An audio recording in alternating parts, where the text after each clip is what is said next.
Welcome in series of turn on and turn off method of thyristors.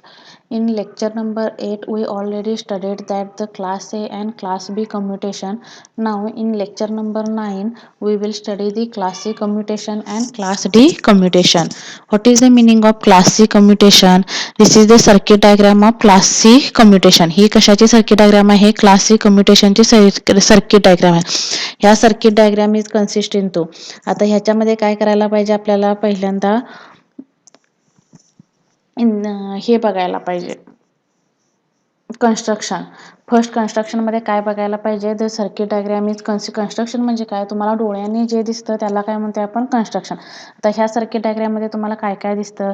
In this circuit diagram is consist into the circuit diagram of classic commutation is as shown in figure. First point. Second point, the circuit diagram is consist into DC power supply, two resistors R1 and R2 and two SCRs, SCR1 and SCR2 and one capacitors. म्हणजे हे तुम्हाला जे डोळ्यांनी दिसते ते काय करायचं आपण?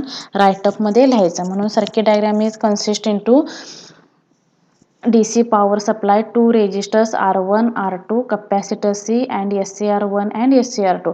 आता ह्याच्यामध्ये ह्याला क्लास सी कम्युटेशनला काय म्हणतो आपण? Complementary commutation.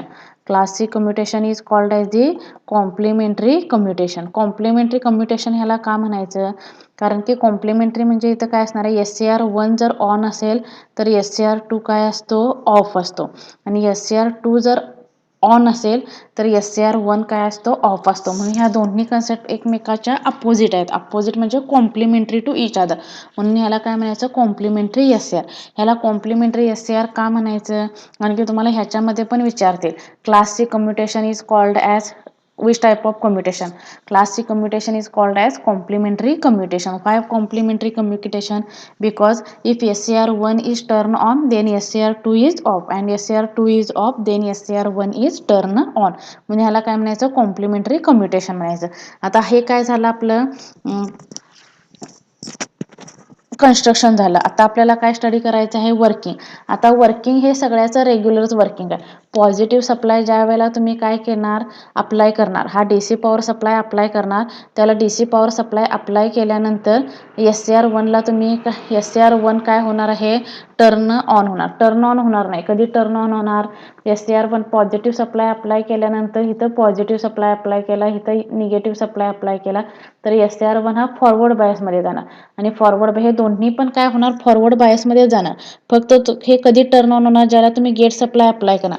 ज्याला तुम्ही SCR1ला गेट सप्लाय अप्लाय केला तर SCR1 काय होणार आहे? टर्न ऑन होणार. टर्न ऑन झाल्यानंतर काय होणार आहे? सर्किटरीमधून ह्या पद्धतीनं करंट फ्लो होणार आहे. सर्किटरीमधून काय होणार आहे? करंट फ्लो होणार आहे. कशा थ्रू फ्लो होणार? E plus R1 SCR1 and E minus. या पद्धतीने तुमचा करंट काय होणार आहे? फ्लो होणार आहे. इथं बघा, इथं काय दिलेलं आहे? In this SCR, in this commutation method the main SCR is to be commutated is connected in series with the load and an additional or complementary SCR is connected in parallel with the main SCR. म्हणजे हा जो main SCR आहे, हा जो first हा SCR1 हा main SCR आहे आणि हा SCR2 काय आहे? Auxiliary SCR. हे दोन्ही SCR एकमेकाला कसे कनेक्ट केलेले आहेत? पॅरलल मध्ये कनेक्ट केलेले आहेत. SCR connected in parallel with the main SCR. This method is called as the complementary commutation. In this, SCR turn on off with a reverse voltage of a charged capacitor. Initially, both the SCRs are in off state. Initially, both the SCRs are in off state. When the SCR1 or main SCR is triggered कधी होणार? SCR1 ला जर gate supply apply केला तर SCR1 काय होणार आहे? Triggered होणार आहे आणि current flow in two direction. Current कसा फ्लो होणार बघा? E plus R1 SCR1 E minus. कसा करंट फ्लो होणार? E प्लस, मी ऑलरेडी सांगितलं आहे बघा, E प्लस R1 SCR1 आणि E मायनस या पद्धतीनं करंट फ्लो होणार आणि सेकंड करंट ह्या पाथनं काय होणार आहे? फ्लो होणार आहे. बघ, फर्स्ट करंट फ्लो झाला आणि and the another path is charging current is E plus R2 C plus C minus SCR1 आणि E. आणि सेकंड पाथ कोणता असणार आहे बघा? E plus R2 C plus C minus SCR1. हा जो करंट आहे हा करंट दोन पार्टमध्ये डिवाइड झाला. ह्या एक पार्टमध्ये डिव्हाइड झाले आणि हा मेन करंट आहे. हा मेन करंट 2 पार्टमध्ये. फर्स्ट कसा फ्लो होणार E प्लस R1 SCR1 आणि E मायनस, आणि सेकंड पार्टमध्ये कसा फ्लो होणार E plus R2 C capacitor C मधून, हा कपॅसिटर C मधून हा SCR1 होऊन हा करंट इथं फ्लो होणार. हा सेकंड करंट कंडक्शनचा पाथ आहे. हा फर्स्ट पाथ झाला. हा काय होणार फर्स्ट पाथ झाला, आणि हा पाथ कोणता झाला सेकंड पाथ झाला. आता व्हेन SCR ऑलरेडी आपण हे बघितलेलं आहे बघा. ह्या therefore capacitor start charging up to the, ज्या वेळेला कपॅसिटर थ्रू करंट फ्लो होणार त्यावेळेला कपॅसिटर काय होणार आहे चार्ज होणार आहे. कुठंपर्यंत चार्ज होणार आहे, एका पीक पॉईंट पर्यंत कपॅसिटर काय होणार आहे चार्ज होणार आहे. आणि पीक पॉईंट पर्यंत कपॅसिटर तुमचा चार्ज झाला की कपॅसिटर काय होतो ऑटोमॅटिकली डिस्चार्ज होतो. का डिस्चार्ज होतो, कारण की सप्लाइड व्होल्टेज हे कपॅसिटर व्होल्टेजपेक्षा जास्त होतं, त्यामुळे कपॅसिटर काय होतो डिस्चार्ज होतो. आणि कपॅसिटर डिस्चार्ज झाला की तुमचा SCR1 पण काय होतो हा डिस्चार्ज होतो. म्हणजे जो सप्लाय असेल SCRला तो सप्लाय काय होतो डिस्चार्ज होतो. आता इथं SCR1 काय झाला टर्न ऑन झाला, आणि त्यानंतर तो काय झाला कपॅसिटर व्होल्टेज एका पीक पॉईंट पर्यंत गेल्यानंतर काय झाला SCR डिस्चार्ज झाला, त्यामुळे SCR1 पण काय झाला इथं डिस्चार्ज झाला. आता हॉट रिमेनिंग SCR2 ऑफ कंडिशनलाच होतं. आता SCR2 ला काय करायला पाहिजे आपल्याला ऑन करायला पाहिजे. मग SCR2 ला ऑन करण्यासाठी आपल्याला काय करायला पाहिजे, हा सप्लाय येतच आहे, फक्त इथं कशा कोणता गेट ट्रिगरिंग, पहिल्याला काय केलं आपण हे गेट ट्रिगरिंग अप्लाय केलं. पहिल्याला काय केलं IG करंट दिला. आता दुसरा SCR मला टर्न ऑन करायचा असेल तर कोणता करंट द्यायला पाहिजे, IG2 करंट काय द्यायला पाहिजे मला अप्लाय करायला पाहिजे. IG करंट ज्या वेळेला अप्लाय केला, हा IG2 करंट ज्या वेळेला मी अप्लाय केला त्यावेळेला SCR2 काय होणार आहे टर्न ऑन होणार. SCR2 टर्न ऑन झाल्यानंतर काय होणार, SCR2 is triggered, then SCR is turn on, आणि सायमल्टेनियसली काय होणार आहे तुमचा कपॅसिटर चार्ज होणार आहे. कपॅसिटर काय होणार आहे चार्ज होणार आहे. पण कपॅसिटर कसा चार्ज होणार आहे, रिव्हर्स पोलॅरिटीनं कपॅसिटर काय होणार आहे चार्ज होणार आहे. आणि कपॅसिटरचा पाथ काय असणार आहे, म्हणजे त्या SCR करंट फ्लोईंगचा पाथ काय असणार आहे E plus R1 C plus C minus SCR2 आणि E, म्हणजे करंट फ्लोईंगचा पाथ ह्या पद्धतीने असणार आहे. E प्लस हा काय झाला E प्लस झाला. करंट फ्लोईंगचा पाथ बघा कसा असणार आहे, हा करंट फ्लोईंगचा पाथ E प्लस हा असणार आहे करंट फ्लोईंगचा path E plus R2 capacitor C through नाही E प्लस R1 C हा पाथ असणार आहे. Sorry E plus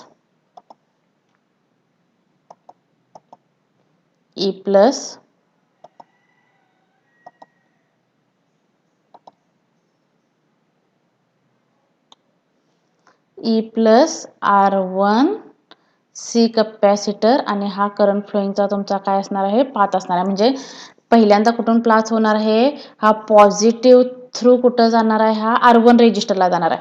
R1 resistor through हा कपॅसिटरची निगेटिव्ह पोलॅरिटी असणार आहे. म्हणजे इथे मायनस पोलॅरिटी आहे, इथे प्लस, म्हणजे हा E प्लस R1 C मध्ये हे negative C minus C plus SCR2 आणि E मायनस, म्हणून मी इथं दिलेलं आहे बघा काय दिलेलं आहे E plus R1 C minus C plus SCR2 आणि E, अँड अगेन SCR काय होणार आहे 1 is triggered, and sorry in SCR2 काय होणार आहे ट्रिगर्ड होणार, आणि SCR1 काय होणार आहे टर्न ऑफ होणार आहे.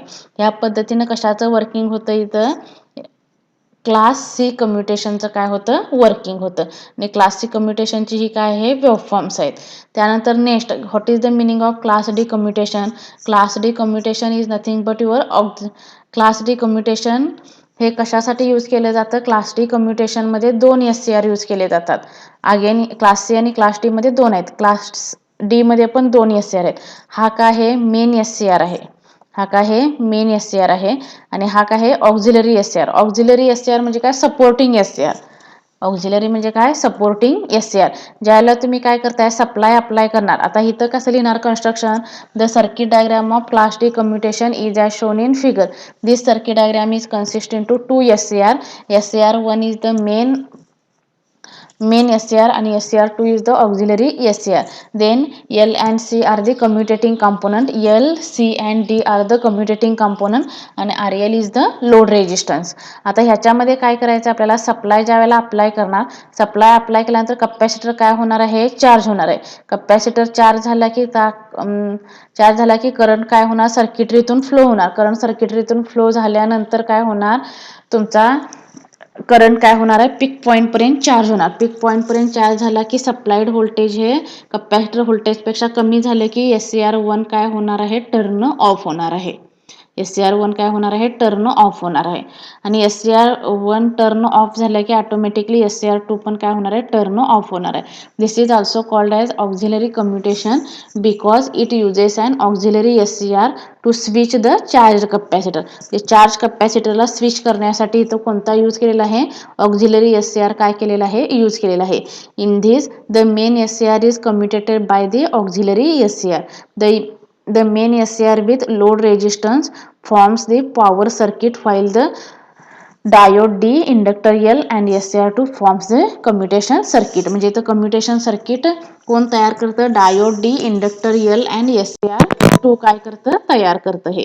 त्यानंतर when the supply voltage E is applied, both the SCRs are in off state and hence the capacitor voltage is 0 in order to charge the capacitors. म्हणजे ह्या मी आता जसं ऑलरेडी सांगितलं आहे त्या पद्धतीनेच ह्याचं पण फंक्शन काय केलेलं आहे, यूज केलेलं आहे. इथं काय हे डिस्क्रिप्शन पार्ट आहे, ह्या पद्धतीने तुमचं काय होतं, वर्किंग होतं.